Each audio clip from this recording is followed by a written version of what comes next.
AdSense for the entirety of my YouTube career, that's added up to $315,000. But promoting one thing as an affiliate, I've been able to generate over $500,000. You don't get a brand deal because you got lucky with that brand and they just reached out just willy-nilly because they think you're awesome. You got the brand deal because they think that you are going to be able to create some type of benefit for them. If they're willing to do one video, they're willing to do more than one video as well. Yeah, follow Justin Moore, Creator Wizard. Watch all his videos if you want brand deals. I'm Nick Nimmin. I teach people how to thrive on YouTube. And I've personally been on YouTube for 9 years. And when I first started YouTube, like a lot of people, I had no idea what it was that I was doing. And everything started going well, but I burned out because I was trying to balance being a content creator with my other stuff that I was doing in my life. And it just didn't work out. I didn't have the bandwidth to do it for a long period of time. And that became unsustainable for me. However, during that experience, I caught the bug when it came to YouTube. This was something that I wanted to pursue long term. My very first video on YouTube, I have an opt-in. So from that very first, video, I've had something to where I can be in contact with people or something in my description or whatever, where I can, create the opportunity for myself to generate revenue outside of AdSense. And when it comes to the website that I built to where people could go there and they could buy a la carte items, and it's still online now. And I also offered services off of that. And that allowed me to leave my other design work that I was doing and just go all in on content creators. So I need to build something before I publish my next video, so that as soon as I start publishing, those videos, it's going to start spreading awareness about services that I have to offer and about the options that people can buy on the website. You shared kind of the difference in how you think about, your various revenue streams. And one particular example you gave was how much money you made on AdSense in a given period versus how much you made on affiliate marketing for one specific brand. A lot of content creators, when they start making videos, even successful content creators, they are 100% dependent on YouTube. And sometimes there's glitches in the system. Sometimes you make a mistake and you didn't even know that you were breaking a rule, but you broke a rule. And because of that, you might get a community guideline strike or a copyright strike or something like that. And then it ends up impacting your revenue and pretty much takes you to immediately making zero for the time period that you're dealing with that. From AdSense, for the entirety of my YouTube career over 9 years, that's only added up to $315,000 in all of my on-platform monetization. But promoting one thing as an affiliate for 6 years, I've been able to generate over $500,000. So when it comes to looking at your ad revenue, yes, you can make,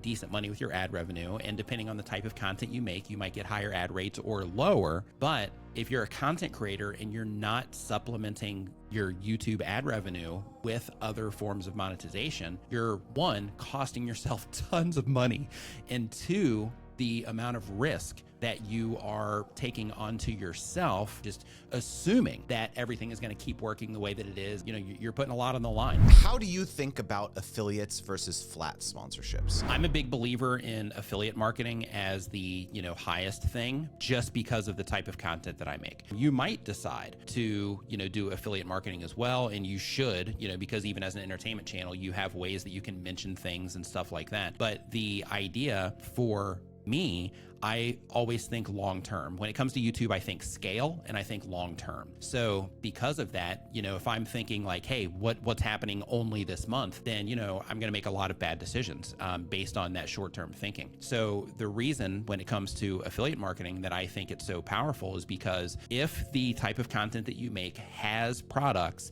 that have recurring revenue, just like you pay for Netflix, people pay every month to use, all kinds of different tools and services all over the internet. And because of that, a lot of these companies, they have affiliate programs to where if you send a customer in there one time and they end up making a purchase, you make the money on that purchase, but then the next month when they pay again, you're making money there too.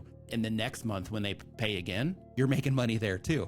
So because of that, it's really easy to balloon your affiliate income with all these different products that offer the recurring revenue. When it comes to sponsorships, just, by themselves, you have the payments, which is great. And those payments can be substantial, but the downside of sponsorships, if they decide, hey, guess what? It's not in our marketing budget this year, or hey, we've, just ran out on the influencer marketing thing and we decided we're just not going to do that anymore. So because of that, one of the things that I do, Justin, is in addition to the sponsorship side of things, I also work into my agreements. If they have an affiliate program, I have to be able to maintain that affiliate link and be able to maintain the commissions that are going to be coming in from that, so that while I'm promoting their product in a sponsorship capacity, I can also be filling up on the affiliate side.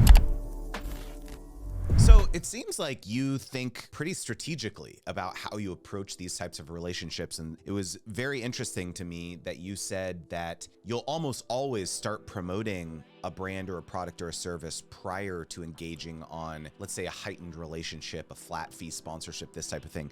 How would you approach a inbound opportunity of a product or a service that you'd never used before? The first thing that I would do is I would go and I would check out the product and see if it's something that is a good fit for, the people that are interacting with my content. And if I think it's cool enough to use myself, then in that particular case, I'll give it a, test drive, so to speak. And if it turns out being something that's awesome, then I'm more than happy to promote something. But I also have requirements because I do lean so heavily on affiliate marketing for the long term. I also look at the opportunity cost. So they have to be willing to pay for what I might lose promoting something else as an affiliate. They have to also be willing to do long-term contracts. But the minimum that I'll do is a 3 video deal. So almost everything else has a 3-month minimum, and almost everything that I currently do is a 1-year minimum in terms of the contract. And the reason that I do that, again, is because I'm thinking long term, and I just want to get those agreements in place because I want to make stuff. I don't want to be on phone calls all the time. I don't want to be in the rat race of always on the grind trying to get brand deals. I want to basically secure deals, build relationships with companies that make really cool stuff for creators,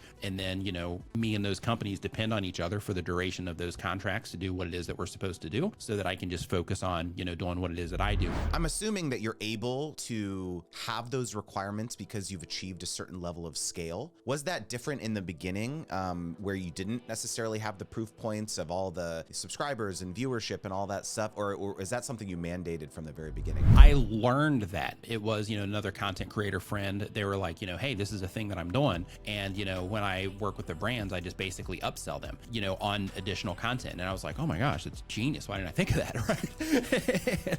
And, you don't know stuff until you know it, right? I started, trying it and it started working. So then I was like, yeah, okay, from this point forward, I'm only going to do multiple video deals. If a brand is reaching out to you and they're wanting to work with you, or you're doing the outreach and then you're able to get them on a call and you're able to start those conversations, if they're willing to do one video, they're willing to do more than one video as well. So the approach that I typically take with that is one video is going to be really expensive to where it wouldn't even make sense for them to do it. And then I offer, the additional videos. And if they do all of the videos, then it brings the price down to what it is that I want. And that would also be fair for them.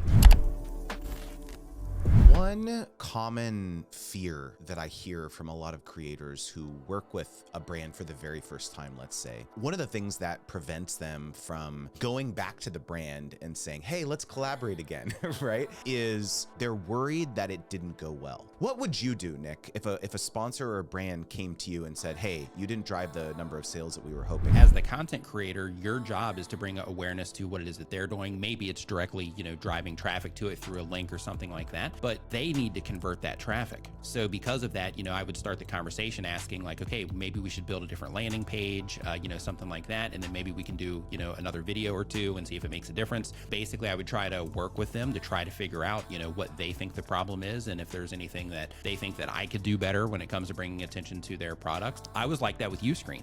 We did the deal and then I didn't hear from them again for a year. And I kept thinking like, man, that must not have worked out very good because, they didn't get back in touch. Come to find out, out, when they did reach back out through getting to know them more, they're like, oh yeah, it worked out great. It's just, we didn't do a lot of influencer marketing and all of that. And they literally told me that if I would have reached out, they would have done more. I thought that if it worked out well, then they would just keep reaching out to me and they would just keep trying to work, together. I love that you bring up this idea about being introspective and actually taking ownership. If you really didn't drive any results, like, you have to sit and think, why is that? How can I improve? And, to your point about reaching out and saying like, hey, how'd it go? You want to work together again? And so just being able to just have the confidence to hit send on that email and say, hey, let's collaborate again, can make all the difference. You don't get a brand deal because you got lucky with that brand and they just reached out just willy-nilly because they think you're awesome. You got the brand deal because they think that you are going to be able to create some type of benefit for them. Just send an email to start the conversation. Hey, I wanted to follow up. It's been, a month now or 90 days, whatever it is you want to do. But when you reach out and you're like, hey, how did it go? Then they might be like, oh yeah, it went great. Let's work together again.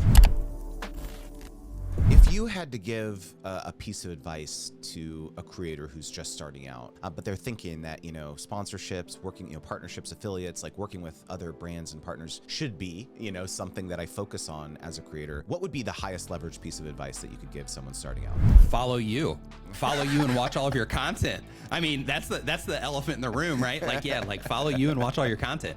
Yeah. Follow Justin Moore, Creator Wizard, watch all of his videos if you want brand deals. Yeah. The amount of opportunity that you're sitting on, if you're good at it, is huge. And it's not just a like, hey, this is, maybe I'll get a couple $1,000s here, a couple $1,000s here. This stuff can be life-changing. Like if you approach this like a business, the amount of income that you can generate from all of these different avenues of making money on YouTube or on social media just in general, if you just put in the effort to do it, it can set you up to the point to where you don't have to work anymore if you don't want to. If you can get over that fear and if you can take it seriously and if you can look at it like it's a business and make the decisions needed in order to make it one.